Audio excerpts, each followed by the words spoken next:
حضور نبی کریم رؤوف الرحیم صلی اللہ علیہ وآلہ وسلم کے آزاد کردہ غلام حضرت سیدنا ابو عبداللہ یا ابو عبد الرحمن ثوبان رضی اللہ تعالیٰ عنہ سے روایت ہے، فرماتے ہیں کہ میں نے رسول اللہ صلی اللہ علیہ وآلہ وسلم کو فرماتے ہوئے سنا، تم پر سجدوں کی کثرت کرنا لازم ہے، کیونکہ تم اللہ عز و جل کے لیے جب بھی سجدہ کرو گے تو اللہ عز و جل اس سجدے کے بدلے تمہارا ایک درجہ بلند فرمائے گا اور تمہارا ایک گناہ مٹا دے گا۔ حضرت سیدنا معدان بن طلحہ رضی اللہ تعالیٰ عنہ فرماتے ہیں کہ میں حضور رحمت عالم نور مجسم صلی اللہ علیہ وآلہ وسلم کے غلام حضرت سیدنا ثوبان رضی اللہ تعالیٰ عنہ سے ملا اور ان سے پوچھا، مجھے ایسا عمل بتائیے جس کو کرنے سے اللہ عز و جل مجھے جنت میں داخل کر دے، یا وہ عمل جو اللہ عز و جل کو سب سے زیادہ محبوب ہو۔ یہ سن کر حضرت سیدنا ثوبان رضی اللہ تعالیٰ عنہ خاموش رہے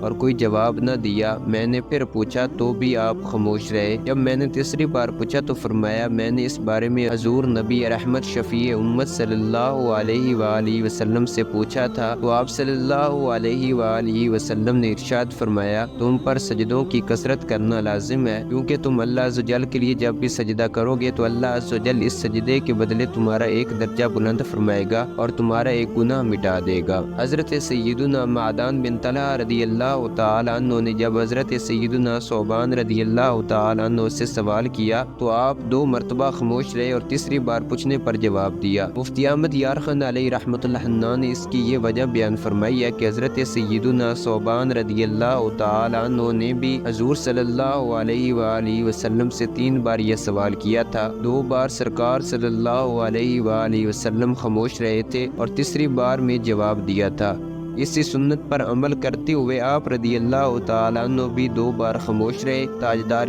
رسالت شہنشاہ نبوت صلی اللہ علیہ وآلہ وسلم کی یہ خاموشی سائل کا شوق بڑھانے کے لیے اور حضرت سیدنا ثوبان رضی اللہ تعالیٰ عنہ کی خاموشی سنت پر عمل کرنے کے لیے تھی۔ صحابہ اکرام علیہم الرضوان کی یہ عادت تھی کہ وہ سرکار نامدار مدینے کے تاجدار صلی اللہ علیہ وسلم کی اداؤں کی نقل کرتے تھے۔